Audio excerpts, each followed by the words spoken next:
Jornal da Manhã.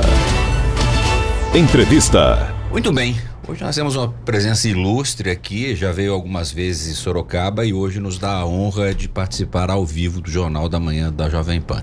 Muitíssimo bem acompanhado, uma figura que por muitos anos, agora ele precisa fazer mais curtinho, ele fazia muito longo o boletim dele, que é o nosso querido Gabriel Bittencourt, está visitando aqui, é candidato a vereador, sempre um amigo, ele que o título de cidadão emérito do meu pai é de autoria do Gabriel Bittencourt, professor, um grande amigo, obrigado pela visita. A imagem aí no Gabriel, dá um oizinho, né? Gabriel sempre uma figura respeitadíssima, professor por muitos anos e cuida dos passarinhos, gosta do meio ambiente, é uma figura sensacional. Obrigado pela presença do Gabriel, que acompanha o ministro, tem uma relação estreita com o ministro do Desenvolvimento Agrário, Paulo Teixeira. Ministro, seja bem-vindo, prazer estar aqui em Sorocaba. Gostou da cidade? Se impactou de novo com a chegada por aqui? Bom dia, Kiko, bom dia, Castor, bom dia, Gabriel Bittencourt, bom dia a todos os ouvintes da Jovem Pan aqui de Sorocaba. Sorocaba é uma cidade forte, poderosa, é a quarta maior cidade do estado de São Paulo e está entre as maiores do Brasil, com uma economia muito pujante, dinâmica e uma cidade a ser admirada. Por isso, toda vez que venho aqui, venho com esse sentimento. Como é que é ser ministro numa pasta tão importante, né? Eu acho que as duas pastas, tanto a de agricultura e do desenvolvimento agrário, tem uma interação importante com um setor muitíssimo importante, eu acho que é o maior PIB do Brasil, que é o setor agrário, né? Como é que nós podemos situar este momento que o Brasil passa neste setor? Olha, Gabriel, o objetivo do presidente Lula é garantir soberania alimentar no país. Garantir que o alimento chegue a um preço barato na mesa do povo e chegue um alimento de qualidade, saudável. Esse é o grande desafio que nós estamos enfrentando. E esse momento é um momento especial porque a renda média do brasileiro subiu 11%, mas a renda dos mais pobres subiu 37%. E quando as pessoas mais pobres têm uma renda melhor, o que eles fazem é investir em alimentação. E por isso o grande desafio nosso é aumentar a produção de alimentos no país. E o que foi o grande carro-chefe desse estímulo para aumentar a produção de alimentos? É o PRONAF, que é o maior plano safra da agricultura do Brasil, são 500 bilhões, e da agricultura familiar, 78 bilhões. Então nós enfrentamos e resolvemos dois desafios. O primeiro desafio, oferecer um volume de dinheiro grande para financiar a produção de alimentos. E o segundo desafio que nós enfrentamos e conseguimos foi diminuir juros. Então, se você produz alimentos, é 3% de juros. Quem vê hoje, quem vai num banco e vai pegar um empréstimo é 10,25%. Mas no PRONAF o juro é de 3% por ano, o que faz com que sejam juros negativos, porque não corrige o valor do dinheiro, mas é um juros subsidiado para a produção de alimentos. E se produzir alimentos agroecológicos, orgânicos, o juro é de 2%. Tem estímulos também para a recuperação ambiental, para reflorestamentos, que é juros muito baratos e que são voltados a ter uma agricultura regenerativa, uma agricultura que possa recuperar o meio ambiente, né? Áreas de proteção ambiental, matas ciliares, reservas, né? E nós estamos estimulando muito o florestamento por meio de frutas, de espécies produtivas, que as pessoas possam ter um duplo ganho, produzir alimentos, produzindo frutas, e também um ganho ambiental, que você aumenta a cobertura vegetal nessas propriedades. Então, desafio de produção de alimentos no Brasil foi atendido pelo Plano Safra, aqui na minha pasta, pelo Pronaf, que o agricultor que queira tomar esse empréstimo, basta ele ir agora aqui no Banco do Brasil, na Caixa Econômica Federal, no Sicob, no Sicredi, na Cressol, nas cooperativas de crédito, que ele poderá tomar esse empréstimo. E as cooperativas, elas têm agora um fundo de aval. Se elas tiverem dificuldade, elas têm um fundo de aval. Por isso, Kiko, Castor e ouvintes, esse é o grande estímulo: produzir alimentos e fazer essa transição que aqui o Gabriel conhece tão bem, que é a transição de uma agricultura de base química, no agrotóxico, para uma agricultura de base biológica, com os bioinsumos. Fazer essa transição, que aí você melhora a qualidade dos produtos e estimular a agroecologia. Muito bem, nós recebemos em nossos estúdios, ao vivo, o ministro do Desenvolvimento Agrário, Paulo Teixeira. Adriano Castor. Ministro, bom dia para o senhor. O senhor falou a respeito de desmatamento e a gente está vendo um período de incêndios que está acontecendo, infelizmente, em todo o Brasil. O que isso tem afetado, como você dentro da pasta, o que isso pode afetar lá na frente, futuramente, se vai afetar o abastecimento de alimentos, frutas, entre outras coisas mais? Prejudica, e muito. Prejudica o preço, vai ter uma repercussão no preço dos alimentos, porque áreas imensas foram queimadas, e também repercute no meio ambiente, né? As fumaças que foram para as cidades, e repercute também na qualidade da terra, porque toda a parte fértil da terra é queimada, né? Nós estávamos num momento muito positivo, porque nós estávamos apresentando um resultado de diminuição do desmatamento no Brasil. Caiu o desmatamento assim de uma maneira muito importante, e esse estava sendo digamos assim, o grande diálogo que o Brasil estava fazendo com o mundo. E aí vieram esses incêndios. Eu tenho uma hipótese desses incêndios. Eu tenho uma hipótese que, pela coincidência dos dias, possa ter sido um incêndio orquestrado, né? E, portanto, criminoso. Criminoso é porque os incêndios estão proibidos, e há uma investigação da Polícia Federal no sentido de olhar e ver quem que botou fogo nesse processo. Já tem muita gente que foi presa, estão sendo investigados, e essa investigação está sendo feita. Nós temos que também fazer uma mudança de natureza legal. Isso foi feito, passou a vigir uma lei agora que busca restringir ao máximo o uso do fogo no manejo da agricultura e substituir por técnicas mais produtivas, e também mudar a cultura do agricultor, que às vezes usa o fogo para manejar a terra. Se ele usar máquinas, né, roçadeiras, porque o que está acontecendo? Você tem uma mudança climática muito importante, ainda que alguém as negue, mas as mudanças estão aí para todos verem. Os desastres climáticos, a temperatura está subindo, e diante dessa mudança climática, há secas, é o que nós estamos vivendo hoje. As chuvas... E provavelmente vamos continuar tendo nos anos posteriores. É, né? Isso. As secas estão muito fortes, e isso gera uma biomassa, e que as pessoas podiam roçar, podiam utilizá-la, inclusive, para fertilizar a terra, e não pôr fogo, né? Então nós temos que implementar essa nova lei. Em segundo lugar, mudar a cultura. Em terceiro lugar, mecanizar esse agricultor, né? E, por último, modificar a lei punindo efetivamente, mais fortemente, quem põe fogo em propriedades rurais, porque às vezes a pessoa é vítima também de um incêndio que colocaram na sua propriedade, não é isso? Então nós temos que punir aquela pessoa que colocou fogo. Por isso não tem nenhuma virtude o que aconteceu desses incêndios florestais, só tem danos, e o Brasil passa a emitir CO2, num momento que a gente tinha que diminuir a emissão de CO2 para evitar um desastre climático. É claro que o Brasil não é o grande responsável pelos desastres climáticos.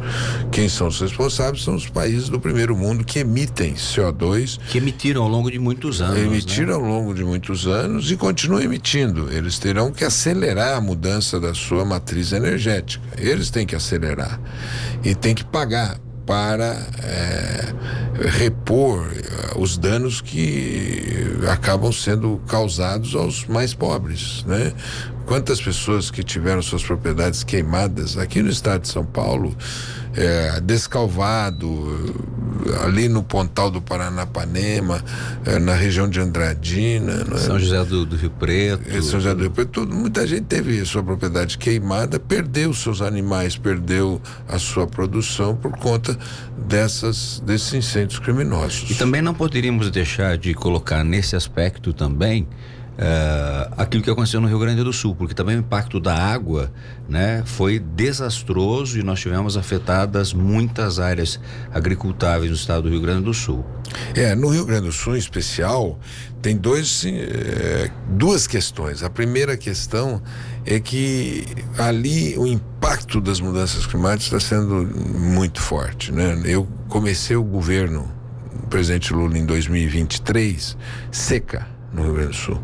Segundo semestre, enchentes no Rio Grande do Sul e no final do ano aquelas chuvas intermináveis.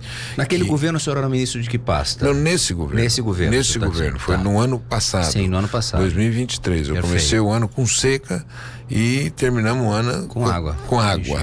E também nós temos que mudar o modelo de agricultura, porque foi uma agricultura que foi retirando matas ciliares, áreas de proteção, e isso faz com que não retenha as chuvas e vai levando o solo. Mas é que a violência dessas últimas chuvas, em função do impacto mundial, muito provavelmente poderia ter um impacto menor em relação à preservação de matas ciliares, de respeito às margens dos rios e não a invasão, né, no plantio em áreas que poderiam ser, obviamente, de várzea, né? Acredito que desta vez o impacto é muito mais global do que só necessariamente aquele impacto local, né? Não como eu te falei, acho que o Rio Grande do Sul e o Brasil, nós estamos tendo os impactos severos de uma crise climática acentuada que está se acentuando agora. Eu estive em Cuiabá, 43 graus em Cuiabá, temperaturas altíssimas e que vão mudando, inclusive, porque tinha muita gente da área agrícola que não acreditava em mudanças climáticas, né?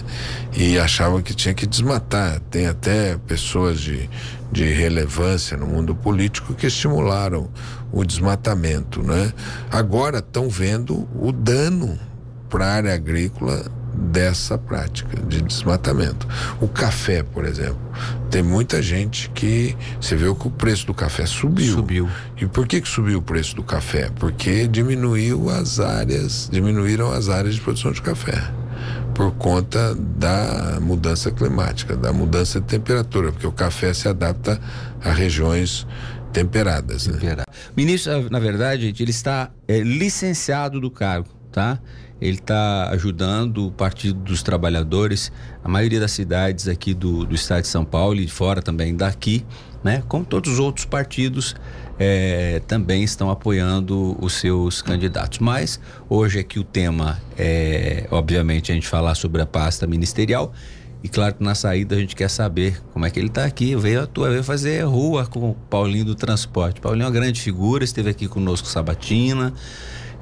Tem um empate técnico aí na segunda colocação, segundo as últimas pesquisas. Um ele está em segundo, o outro ele está em terceiro, né? Mas números muito próximos, está tudo embolado aqui, a segunda colocação em Sorocaba, né? Segundo as pesquisas. Mas eu sempre digo, né? Vote em quem você acredita, não precisa olhar para a pesquisa. A pesquisa é pontual, uma fotografia, tudo pode mudar, a gente nunca sabe o que pode acontecer. Então vote em quem você acredita, em quem você confia, em quem você consegue entender que traz esperança para a sua vida. Muito bem, ministro Paulo Teixeira, CEAGESP, o que nós podemos esperar, né? Aqui nós temos a querida Mara Mello, ex-prefeita de Araçoiaba da Serra, que é a gerente local. A gente sempre vê As pessoas aqui em Sorocaba, o Gabriel sabe disso, tem um carinho nesse CEAGESP, o senhor nem imagina. Então ele tem que ser cuidado com carinho, parece que está sendo bem cuidado. Uma área muito dedicada, né? E eu já falei, ó, se o ministro não mandar os recursos, você vem aqui e desce a ripa, tá? Quero que se dane o ministro, não importa, nós precisamos cuidar do CEAGESP aqui, da nossa população. Brincadeira, ministro, mas é um tempo fundo de verdade. E o que a gente pode entender desse papel do CEAGESP? O que o senhor conseguiu nesse mandato do presidente Lula?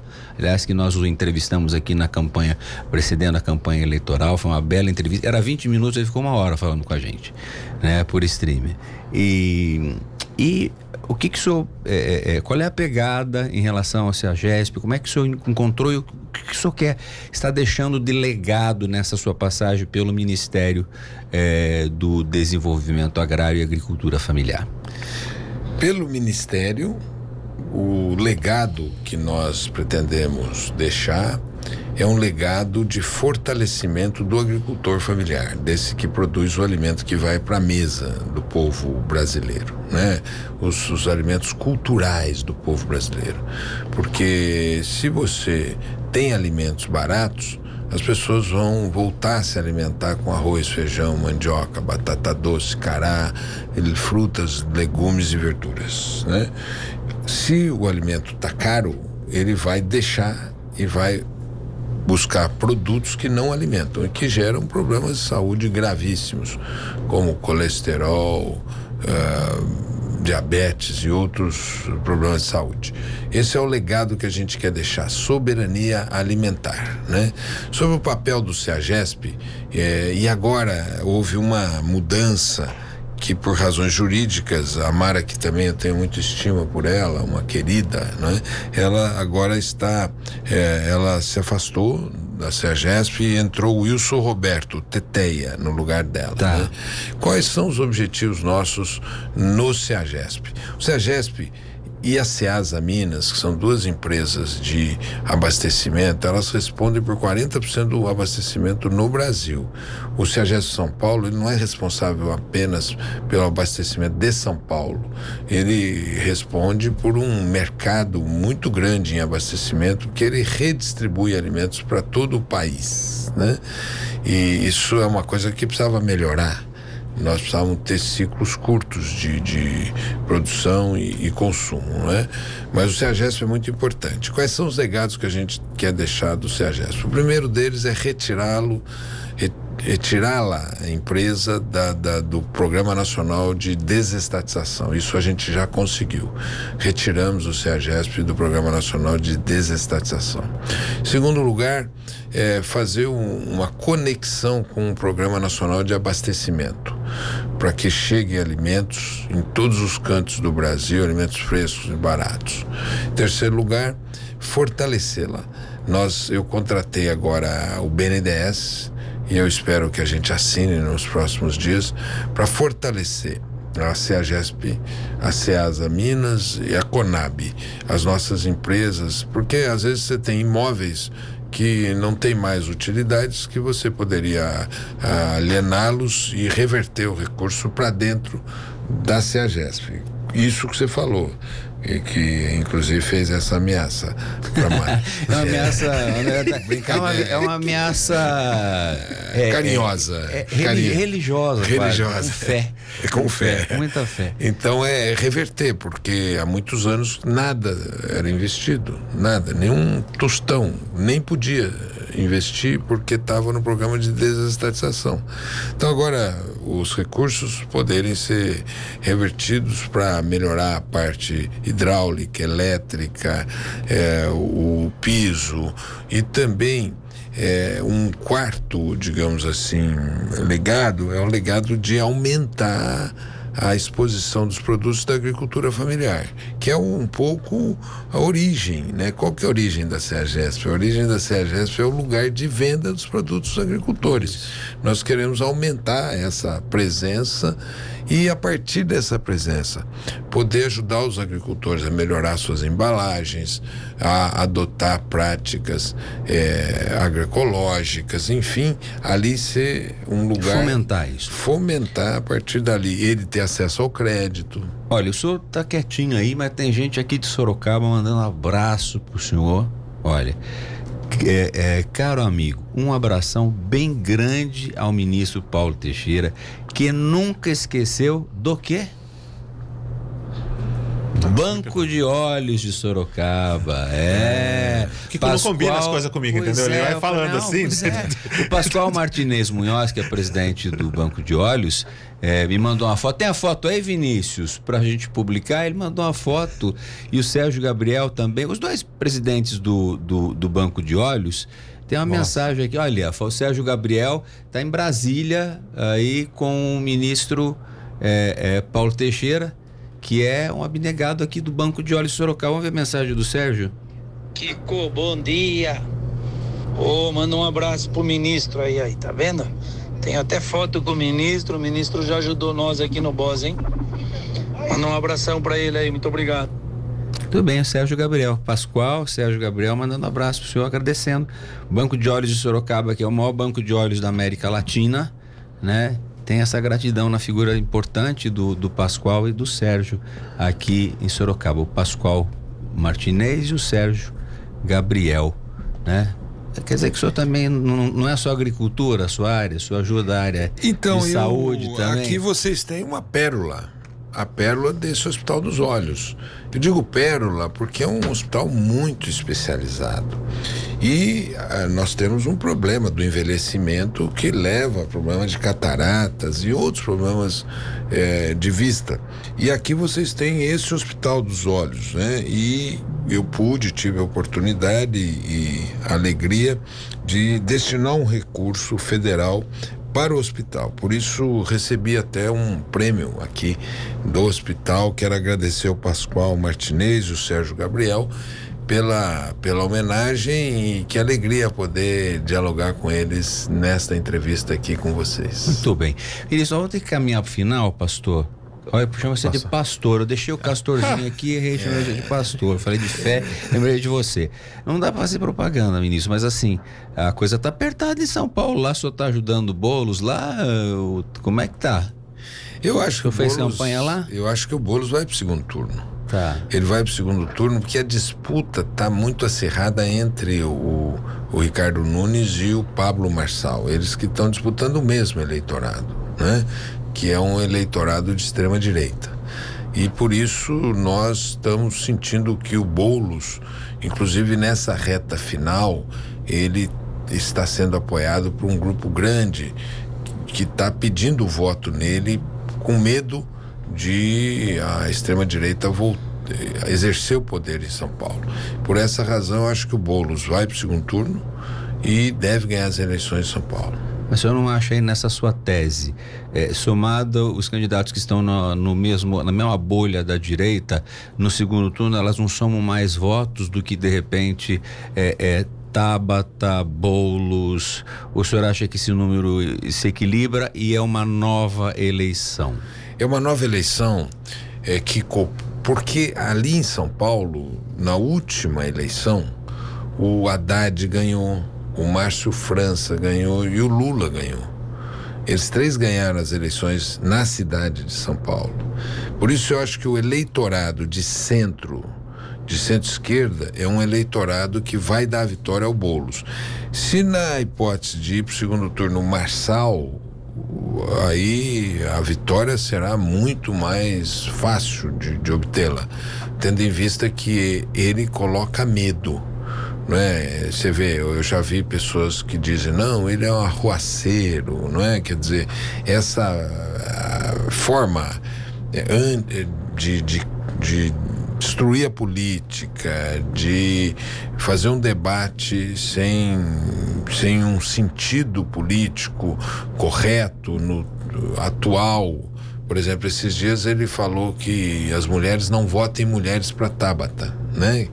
Porque elas são inteligentes e por isso que não votam. Quer dizer, é tudo o que a civilização já negou. Ele tenta recuperar todos os valores civilizatórios, né?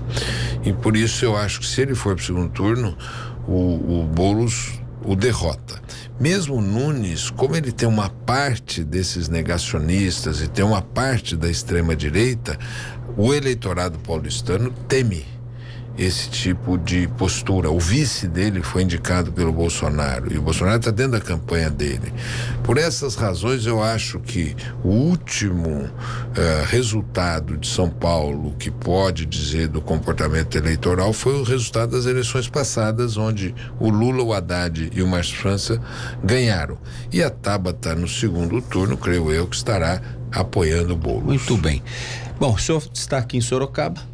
Yara também se manifestando, agradecendo a sua visita por aqui. Um abraço para Yara. E eu queria colocar o seguinte, né? O Paulo, eu acho que os dois últimos candidatos que tiveram expressão de voto na majoritária aqui foram o Hamilton Pereira e o Gabriel Bittencourt, que quase foi ao segundo turno, ficou por 7.000 votos em 2004, mas bateu na trave pro segundo turno, né? E a gente percebe, mesmo sendo uma cidade com muita indústria, uma cidade operária, o PT nunca conseguiu passar dos 18%, 20%.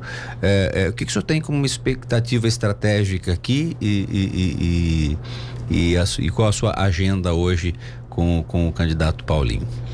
Então, aqui as pesquisas, mesmo ao seu tempo, elas não davam e não indicavam um favoritismo tanto do Gabriel para ir para o segundo turno quanto do Hamilton. Aliás, o Hamilton, quando disputou, as pesquisas davam a vitória do Hamilton. Ele perdeu por 1,5%, 2%. E perdeu no dia da eleição. Sim, não Paulo foi? Mendes, exatamente. É isso, Paulo Mendes. Ele perdeu no dia da eleição com a pesquisa indicando a vitória dele.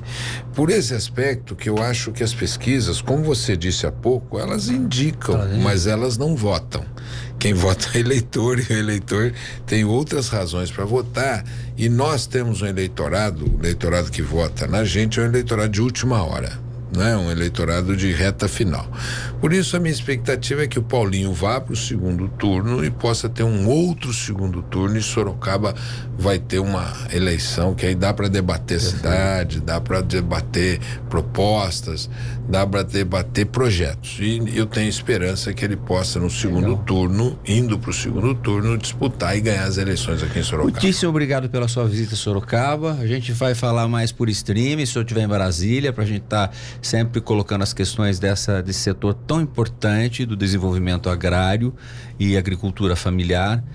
Quero agradecer ao Adriano Castor, a nossa querida Lana, com a assessoria do ministro, com essa entrevista exclusiva que nós tivemos aqui para a Jovem Pan, né? E agradecer imensamente os esclarecimentos, mostrando a visão do governo Lula, né? E a gente sempre torce, eu sempre digo o seguinte: esquerda, direita, a gente tem que torcer. Quando a economia vai bem, né? A gente tem uma taxa de desemprego muito boa, os índices de investimento no Brasil estão a um passo da indicação positiva. Então, assim, embora tenham problemas, né? O governo tem problemas, mas se ele vai bem, o país vai melhor e todo mundo ganha com isso, independente. A gente, quando vai fazer o salvamento de uma pessoa que está afundando no barco, você não pergunta se ela é de esquerda ou de direita, não. Se ela é do Palmeiras ou se ela é do Corinthians, você salva. Isso. E é isso, né? Torcer para o governo que está no plantão é a melhor coisa que a gente pode fazer sem ódio. É isso, nós temos que crescer o Brasil, e nesses termos eu acho que o Brasil está indo bem, voltar a um crescimento que deve superar os 3%,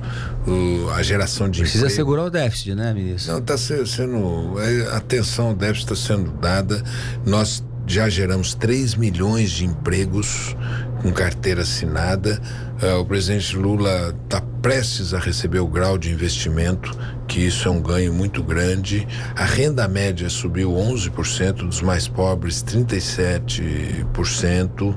A inflação está controlada. Então os índices são bons, e como você disse, nós temos que torcer pelo Brasil, não torcer contra o nosso país. É por isso que nós estamos nesse momento felizes, mas como você disse, tem muitos desafios à frente, nem tudo está resolvido. Tem deputado que dá trabalho, muito trabalho, mas tem um deputado aqui que é do PSDB e está mandando um abraço ao senhor. Envia um grande abraço ao ministro Paulo Teixeira e o parabenize pelo apoio aos agricultores familiares, muito importantes ao nosso país. Deputado Vitor Lippe manda esse abraço ao senhor. Olha, Vitor, manda um abraço de quebrar seus ossos.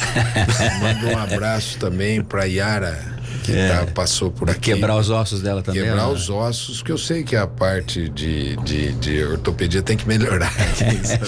Mas o Vitor é dermatologista, coitado. Só quer quebrar os ossos dele. E um abraço pro Gabriel Bittencourt também. E a de quebrar os ossos. De quebrar os ossos. Bom, Isilda aqui, fica brava. Afetuoso. E deixar um abraço a toda a população querida de Sorocaba, Votorantim, todos que assistem a Jovem Pan. Kiko, tem uma série de bolsonaristas aqui que estão mandando um abraço de quebrar os ossos do Lula também. Se for afetuoso, tem bolsonarista querendo quebrar os ossos do Lula, abraçar, olha, urso. É isso, gente. Nós tivemos a participação do ministro do Desenvolvimento Agrário e Agricultura Familiar, visitando a Jovem Pan, acompanhado de Gabriel Bittencourt hoje nesta manhã.